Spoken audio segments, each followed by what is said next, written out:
جب East India company نے مکمل طور پر بر صغیر پہ قبضہ کیا تو 1803 میں شاہ عبدالعزیز نے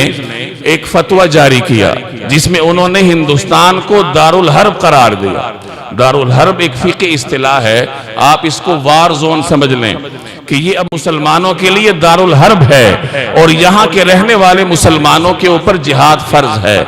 اور انہوں نے وجوہات کیا بیان کی کہ ایک وجہ تو یہ ہے کہ یہاں کے لوگوں کی مذہبی آزادی ختم ہے، نمبر 2 مسلمانوں کے مذہبی قوانین عیسائیوں کے ہاتھ میں ہیں، شہری آزادی نہیں ہے، لہٰذا مسلمانوں کے لیے بر صغیر دارالحرب ہے اور یہاں کے باسیوں پر جہاد فرض ہے۔ شاہ عبدالعزیز رحمہ اللہ کا یہی فتویٰ جو 19ویں صدی کے ابتداء میں دیا گیا تھا 1803 میں، آگے 100 سال تک ہندوستان میں جتنی جہادی تحریکیں اٹھیں انگریزی تسلط کے خلاف، اس کے لیے بنیاد شاہ عبدالعزیز کا یہی فتویٰ بنا۔ اور شاہ عبدالعزیز کو اس فتوے کی پاداش میں انگریزوں کا تشدد برداشت کرنا پڑا۔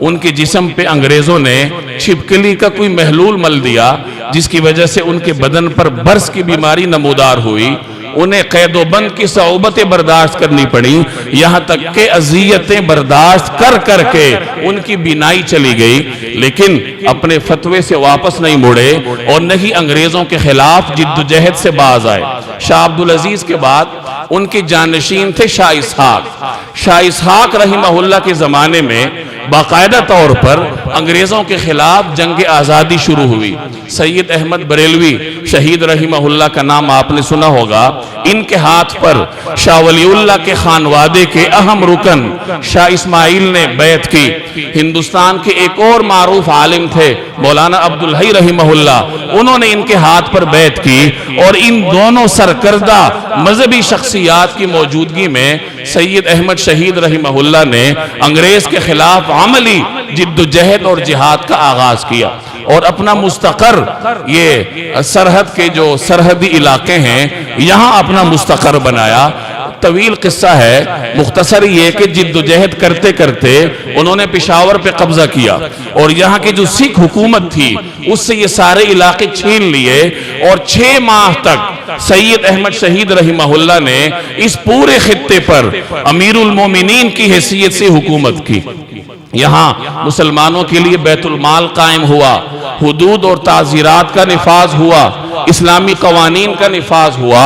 لیکن انگریز اور سکھوں نے مل کر سازشوں کے ذریعے سید احمد شہید رحمہ اللہ کو اپنے رفقا کے ساتھ بالاکوٹ کے وادی میں 1831 میں بڑی بے دردی کے ساتھ شہید کیا اور یوں انگریز کے خلاف آزادی کی ایک توانا آواز کو ہمیشہ ہمیشہ کے لیے خاموش کیا۔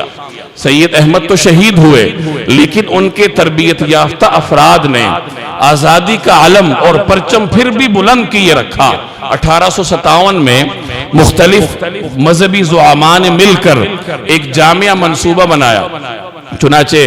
حاجی امداد اللہ مہاجر مکی رحمہ اللہ جو تھانہ بھون کی خانقاہ کے شیخ تھے اور بڑا وسیع اثر رسوخ تھا، انہیں امیر مقرر کیا گیا۔ مولانا قاسم نانوتوی کو سپہ سالار مقرر کیا گیا اور شاملی کا محاذ